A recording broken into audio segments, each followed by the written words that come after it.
Good evening, everyone. Tonight is Monday, September the 22nd. I'm so proud that I can remember the date. No. And at 8 o'clock, and we are doing our monthly webinar or webcast.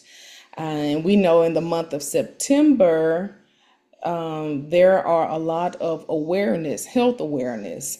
There's PCOS, which, well, ovarian cancer awareness month, as well as in September. And the PCOS, I saw that bringing awarenesses. But tonight, ladies and gentlemen, we are talking about something that people don't talk about too often, and that is sepsis. And if you're like me, when I hear the word sepsis, um, I'm thinking septic, and we know what that means. Like, I don't want to talk about it. I don't want to hear it. But after I heard this testimony, oh, it is much needed. So we're just going to give a couple of more minutes, give some others some time to log in, and then we will get started. I hope everybody's had a wonderful Monday. Let me slide this back just a little bit so I don't be looking too big in the camera. There we go. So while we're waiting for others to come on, let me just introduce myself. I am Norfunda Ross. I am with Team WHIP, and WHIP stands for Working to Help Those in Pink. And pink is represented, the color representing breast cancer. And you're wondering why are y'all not talking about breast cancer? We talk about all things that pertain to health. Our main goal is to foster a thriving community through health awareness, and we also try to decrease the disparities before it gets to the primary healthcare system. So that is why we have our webcast, just to spread awareness about certain health issues that we may have. And we love that everybody in the medical profession can talk about it, but it's even more greater, it's more impactful when you can actually have a survivor to talk about it. So that's what we are doing tonight. We have our special guest, Shirley Heath, on. I am so grateful. I met her at church, as a matter of fact. Didn't have a clue because she's so reserved about it until she reached out to me in my inbox and she said, I need to tell my story. And it was not just because she wanted to show, but God led her to me, and we fostered a friendship. And I said, oh yes, it is very much needed because I'm unaware of what she is aware of, and that is her purpose for tonight, is to make others aware as well. We know we go to our doctor's appointments, and we love to, I don't want to use the word complain, but we love to voice our concerns about we're only in there 15 minutes and they don't talk to us. Well, it's groups like organizations such as Team Whip and other organizations. This is where you get your information from as well. Talking with survivors, those who have walked the journey, they can better share with you what has taken place. Okay, the doctor is only there for the diagnosis and the curing of it, but as far as what happens outside of the anatomy, this is where you get your information from. So without further ado, I think we are going to go ahead and get started because we don't want to prolong anybody's time. It's Monday night. I know people probably want to watch Monday Night Football and whatever else you choose to. But without further ado, once again, I'm Narfunda Ross with Team Whip. Whip stands for Working to Help Those in Pink. We are a 501c3 registered organization here in Chambers County, the East Alabama, serving our community. We have none other than our special guest, Miss Shirley Heath. And Miss Shirley Heath, without further ado, I'm going to stop talking briefly. I know they probably say you talk too much as it is. This line is being recorded because if you can't watch it via Facebook Live or Zoom, we will have it on our YouTube channel. So, Miss Shirley, I want you to go ahead and introduce yourself. Give us a brief introduction of you. I'm I'm Shirley Heath. I'm 49 years old. I have four kids, three girls and one boy. I have five grandkids, three girls and four girls and one boy. And I'm in the care of helping others. I'm doing others. I have a heart of gold. And my occupation as well, I was a caregiver, taking care of the elderly people until March the 17th of 2023. Okay, so you said you were in the field of caring for elderly people. Mm-hmm. Okay, so tell us a little bit about that. How is that? Because that's something we also promote in WHIP, are caregivers. Because being a cancer Mm-hmm. survivor, we have to Mm-hmm. have caregivers, and we call our caregivers pearls. So tell us a little bit about how what interests you to become a caregiver. The care that I have for people. And, some of them don't have family, and I became family to them.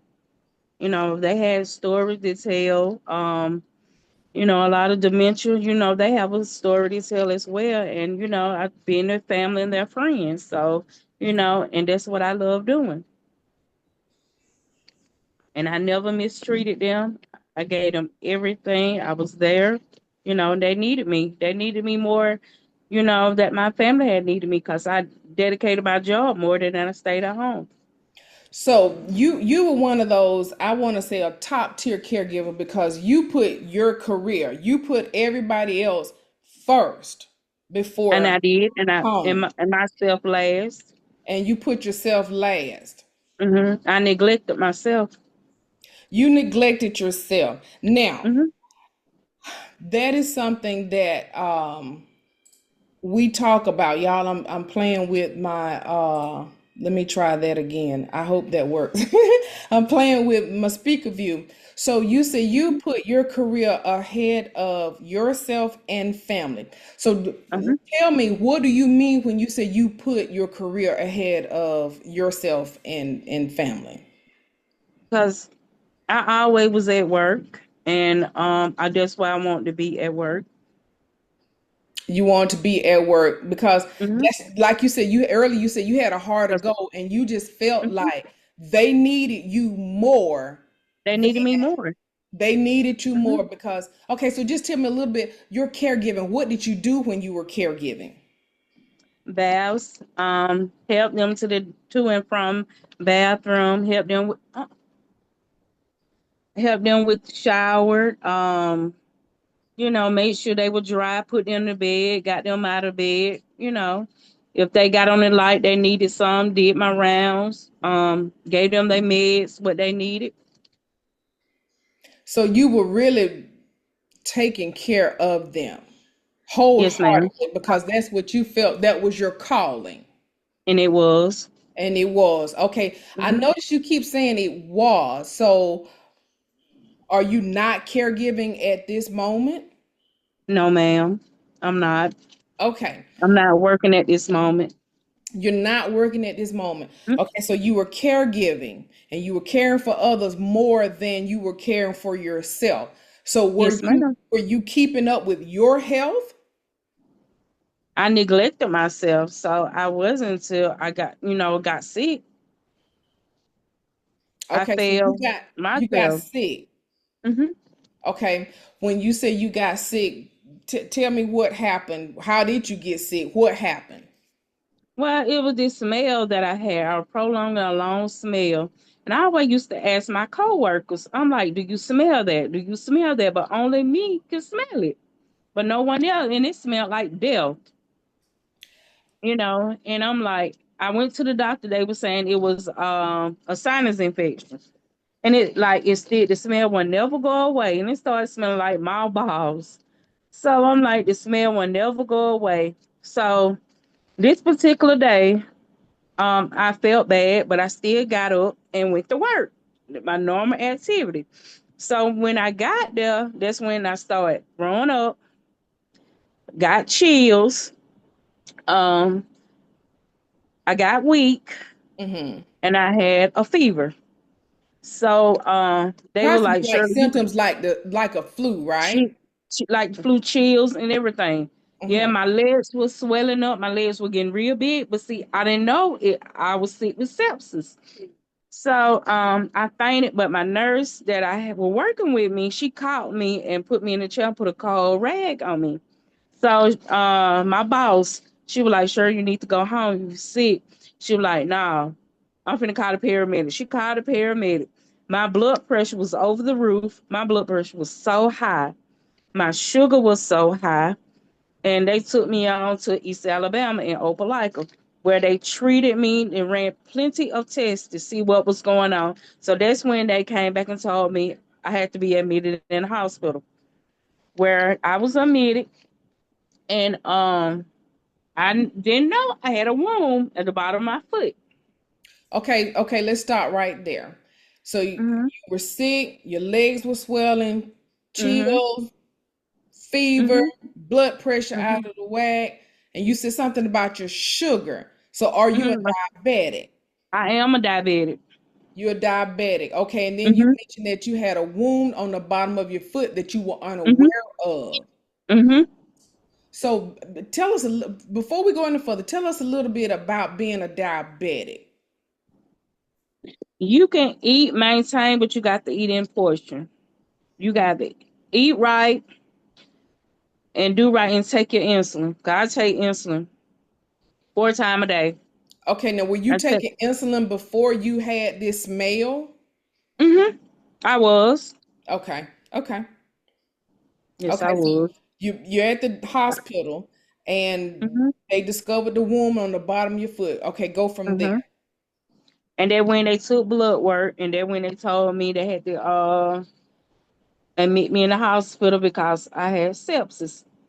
And then that when they started talking to me, telling me about sepsis, and then that when they ran more tests and stuff on me, and my organ was shutting down. My kidney, Okay, my so kidney. okay, before we go, tell us just what is sepsis? Sepsis is like it's a blood poisoning. That's the term what they used to use a long time ago. Blood poisoning. Ah, it's a blood point. So it's like infection. So I'm It's gonna an infection. Hmm. infection. Okay, so I'm just gonna read off some statistics I pulled up. Globally, 49 million people per year are diagnosed of having um, sepsis. Hmm. 11 million of those 49 million are mortality rates. So mortality means they die from it. They die from. That's Yeah. globally. And in the US, it's 1.7 million sepsis cases with 350,000 deaths. But you were diagnosed with sepsis. Hmm. Okay. I just had to read that because that's an alarming rate. But you're a survivor. I am.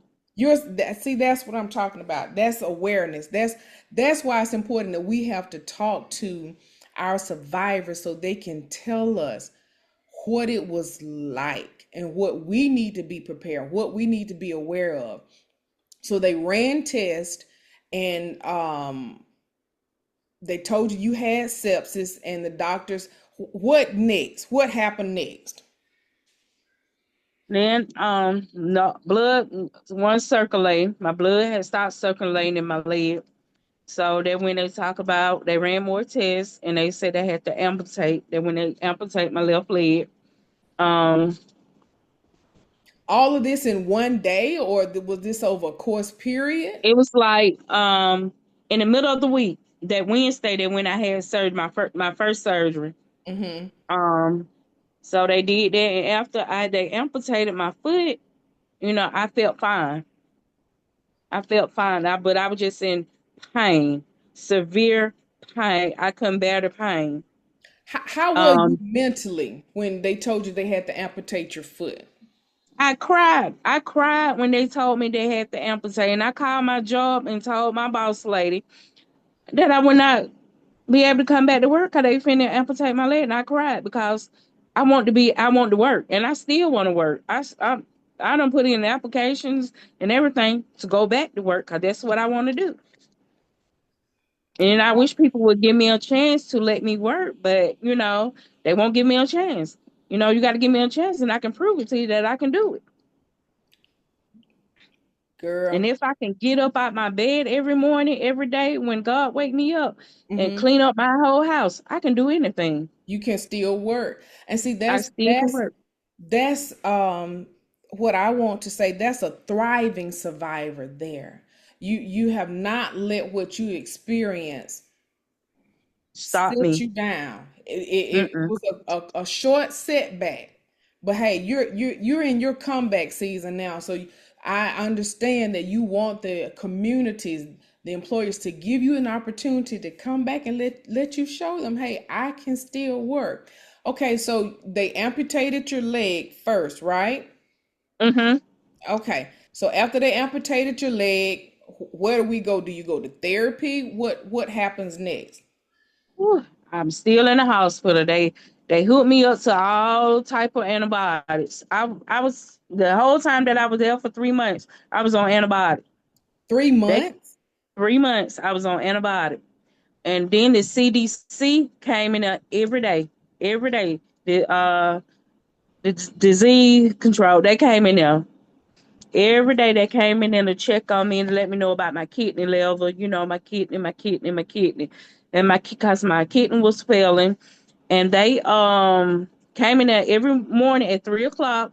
They got lab work, and make sure the infection was out.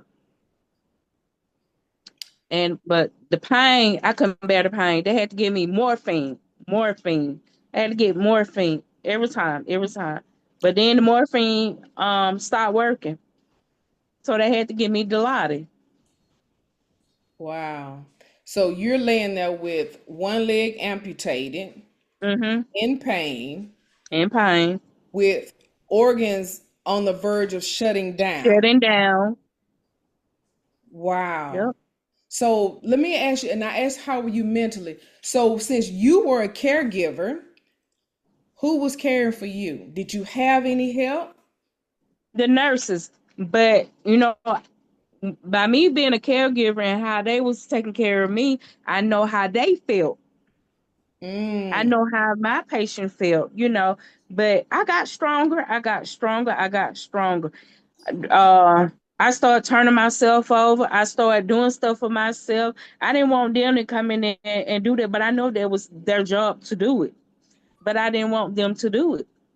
So your resilience, and that's why Hmm. I heard just the gist of your testimony once before, but you had hope, you had Hmm. resilience, and that is Hmm. something that we try to foster through WHIP as well, even though it's about breast cancer. But with what you have experienced, you was showing them nurses, hey y'all, you know I can do this. I know how this goes. So, but also you was telling yourself, if I lay here, this is this the end? No, I don't want And this to be the yeah, end. yeah, I thought that. I want to give up. I had Ooh. wanted to give up, but I thank God for them nurses and my social worker that helped me through this when I was there. They were awesome.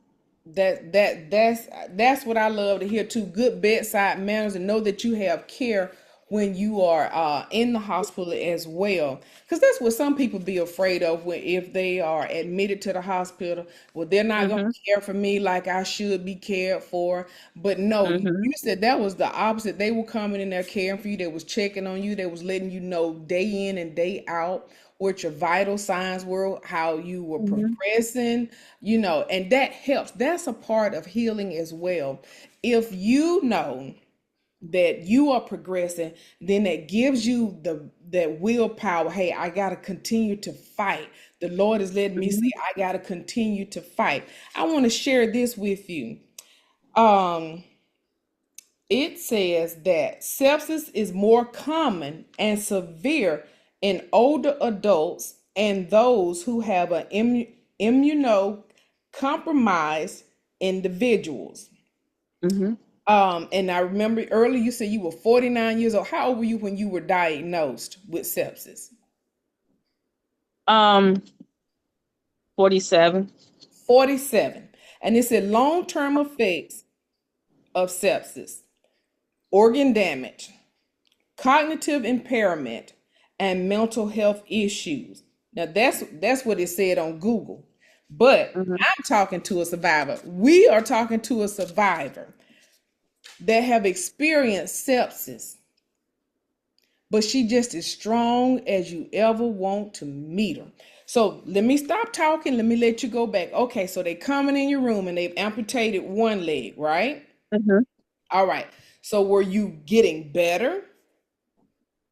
Mm-hmm. I got so much better. I got stronger. I was getting stronger every day. I started sitting up on my own. Um, I learned how to get out the bed by myself and get in my wheelchair just to get out my bed. And Mm-hmm. they kept putting the alarm on. And I told them, I said, I got this. I got this. I got this. Don't I got it. Don't touch me. Just let me do it. So they'll come in there and watch me. They'll come in there and watch me because I was determined I was gonna get stronger and stronger and stronger. My upper part of my body got real strong, and thank God for the occupational therapy and physical therapy. They made it possible until I went to rehab. I stayed in rehab for 2 weeks, and they Okay. taught me a lot. So you were in the hospital for about 3 months. Mhm. Then you had to go to rehab. Mhm. Okay, so after rehab, you're coming home, you're doing fine, right? Mhm. Then what happens? The social worker there at rehab told me make sure I have a wheelchair Mm-hmm. by my bed because you know my brain haven't realized that my leg been lost. My leg been cut or whatever. And the phantom pain. People don't believe in phantom pain. Like I tell a lot of folks, I still feel my foot, in which I do, and it hurts. When I have phantom pain, it hurts. I have failed plenty of time, plenty of night, try to do stuff on my own, and because I was determined, I'm gonna get this. I got it, and I got stronger by the day. I So, have to have home health. uh-huh. They came out when I got here.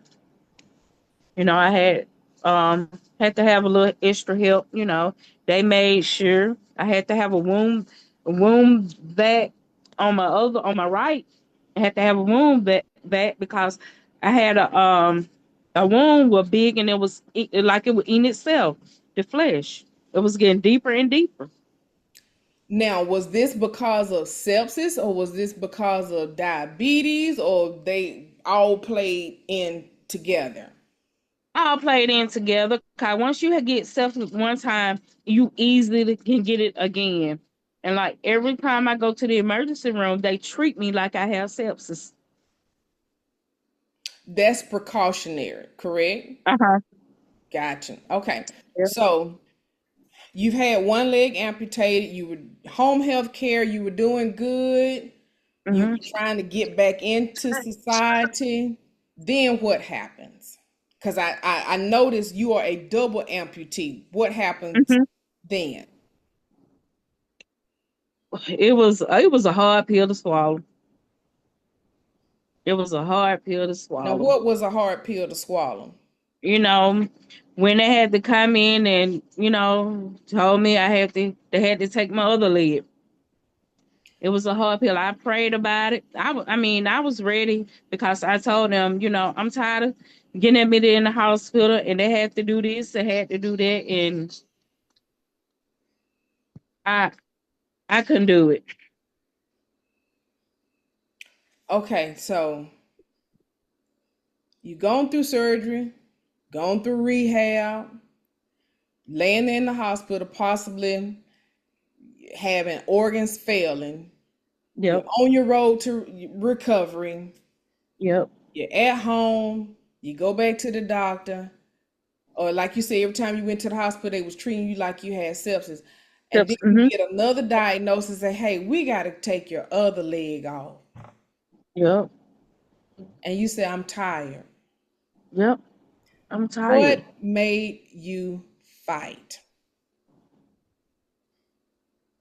My grandkids. My grandkids mean the world to me. And people that needed me. I was there for everybody else, but everybody was supposed to be there for me, hurted me. Mm. And the more and more I had to fight, it seemed like everybody pushed away, and I was alone through it all. So you have been there for everybody else, but it seemed like at this point in time, nobody was there for you. Nope. And you felt alone. You felt like giving up. Yep. Pretty much. What changed your mind?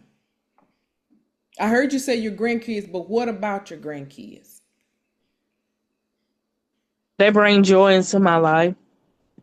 They bring joy into my life, especially when I delivered one of my grandkids side of the road. You But delivered most a grandchild important, on the side of the road? mhm, Come on, Miss yep, Caregiver. yep, I delivered a baby. Wow. But most important, everybody needed me, and I didn't want to disappoint it because this wasn't my time. Because it's something God wanted me to do, and He wasn't ready for me. Mm, what a blessing. So he took you through this to Yeah, bring to you sit me out. down. Yep, to Standing sit me tall, down. though. You standing tall now, right? Right? The joy of your grandkids is was part of your fight because you Yep, knew. And we say this sometimes. Don't nobody love grandkids like the grandparents. yep. And so you love your grandkids enough to say, Lord, I gotta fight this. I gotta fight. Because I have to take care of them. They need grandmama. Yep, they need that in. They need their nan nan. And Mm-hmm. how many grandchildren you say you have? 5. You got five grandchildren. Mm-hmm. So you're a double amputee. Mm-hmm. Do you have any prosthetics? And I do. How I is that do. like? How is that like walking around? You both legs prosthetics. How is that walking around? Is I be off balance sometimes, but I got it. I was in a wheelchair. Mm-hmm. I pushed that to the side. I used a walker. I pushed that to the side. Okay. I got a cane. I pushed that to the side. So now I just do it without it. I like the words you keep using. I got it. I love that. I got it. I That got it. hope, that resilience. I got it. I love this. Okay. So yeah, for those who are just tuning in, we're talking with Shirley Heath, who is a sepsis survivor, who is a W amputee as well. So she was on tonight just encouraging us because you're diagnosed with it. That's not a death sentence. And that's what we say here at Team Whip. Your diagnosis is not a death sentence. She fought through two amputees. Okay? Two at separate times. Let me ask you, how far apart were they? A year. So 2023, you were diagnosed with the first one. Mm-hmm. Then in 2024, you were diagnosed with your second one. Mm-hmm. Wow. Amazing. That's amazing. That's amazing. And you had a walker. Well, let me back up. You had a wheelchair, you pushed that Mm-hmm. away. Mm-hmm. A walker, you pushed that Mm-hmm. away. And a Mm-hmm. cane, and you I pushed pushed that that away. away.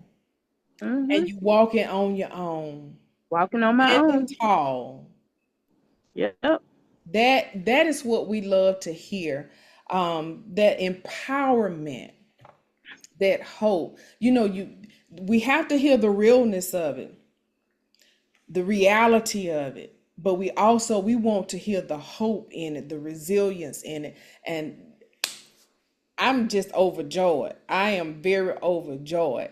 So before we go, tell us some things that you want us to know as far as you were being a diabetic. Well, not being a diabetic, you are a diabetic. How to take care of our bodies, because you were a caregiver, and we're praying that you soon will be back in that career of being a caregiver to Mhm. others in the community. Share something with us, what we can do to better take care of ourselves. Know your signs.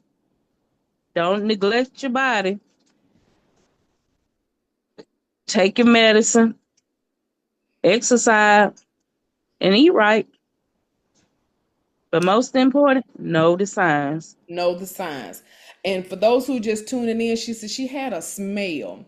And she said what it smelled like, a sinus infection, or it didn't smell good. And you were asking Mm-mm. somebody next to you, hey, you smell that? And they couldn't smell it. Mm-mm. They was like, no, we They don't couldn't smell smell it. it. But you could smell it. Mm-hmm. It was a very Yep. foul odor. Mm-hmm. Well, it was a loud odor. It Mm, was loud. It was like death. something you don't want to smell. And something you don't want to smell. Mm. And you said you ignored it for a while until I ignored it for a while. Didn't know I was sick. But my I thought it was a sinus infection. They said it was a sinus infection, but it was not. mm.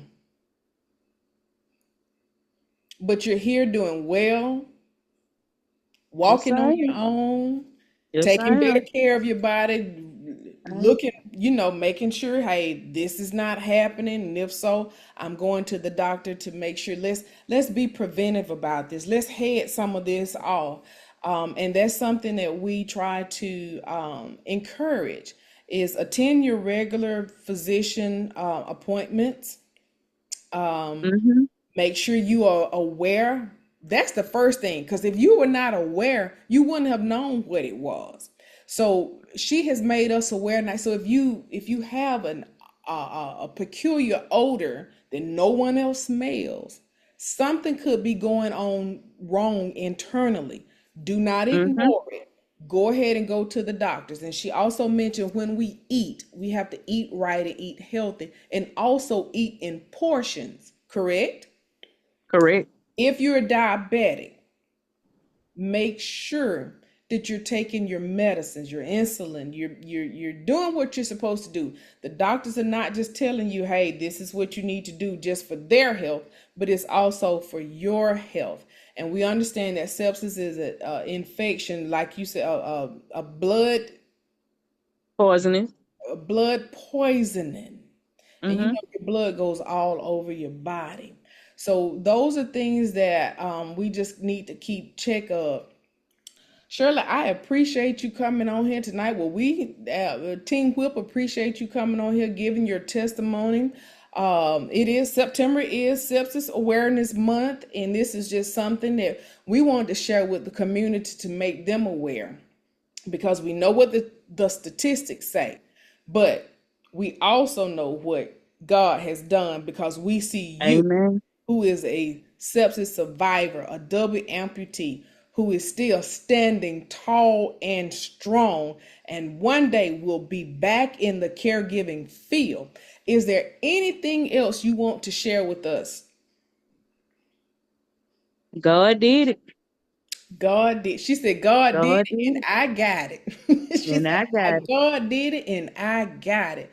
So because there you have been diagnosed with something, that does not mean that is the end of It's the the road. end. And it's not. And it's not. It is not. Girl, I am just, I'm amazed at your strength, of how well you handle what you have gone through. Being diagnosed with breast cancer, sepsis is just like a cancer. I would say it is. It's Yes, a it is. poison. Sepsis kill people quick than cancer. Come on now, say that again so they can hear it. Sepsis kill quicker than cancer. But we're Yeah. talking to a survivor tonight. That we are talking to a sepsis survivor tonight. We are just ecstatic. We thank you for spending time with us. And if you missed it, you can go back and watch the live, or you can catch us on our YouTube. And our YouTube is Team Whip. Um, I'm just floored. I thank God that I'm here. I thank God that our paths cross. And that's sometimes what we do. We don't always meet breast cancer survivors, but anytime I meet a survivor, I want to hear the story because it encourages me. It gives me hope. Your resilience and how I see her on Sundays when she's coming to church. Well, she's there way before I get there. But she's there, she's diligently serving, she's committed to what she loves, and that's serving the Lord and serving people. So Shirley, we wish you the nothing but the best. Thank God for you. Thank you. Thank you Thank for you. coming Thank you. on today, this evening, sharing your journey with us. And if y'all want her to come and talk to your group or talk to your church, talk to your family, and that's what we've got to learn to do is start sharing Mhm. awareness. That's what I'm saying. Share Mhm. awareness. Um, hey, so be so. Don't think you are exempt. Don't think you are exempt. I met a 19 year old. Well, she's 20 now, but she was diagnosed with breast cancer at the age of 19. So, sepsis, just like cancer, does not discriminate against Yeah, race, gender, age. It doesn't care. When your it body's doesn't. not right, something's going to let you know. Something gonna let you know regardless. Yes. So we thank everybody for joining us tonight. Continue to follow us, and you never know what we got going on. Once again, Shirley, thank you so very much for taking time out of your evening to share your journey with you. People don't Thank you. understand, even though a year apart from each other, one year in 2023, you lost one leg, in 2024, you lost your other leg. But you're standing strong. You're standing strong. People don't I understand got it. how it, ma'am, I got it. you got it. You got it. People don't Okay. understand how it affects us mentally, as well as physically. But And it do. and it does, and that's why we encourage you as well. Anybody who experienced a life altering event, get mental counseling. Okay? Get you some mental counseling because it helps. All right. Shirley, thank you Hmm. so very much. This is Norfolk Ross. I am signing out with Team Whip. Anything you want to Thank share, you. Shirley? No, ma'am. Well, we thank everybody for joining us. She said, God did it, and I got it. Y'all remember those Okay. words. Y'all have a great night. Follow Team All Whip. right. You Thank too. Thank you. Good you. night. Bye.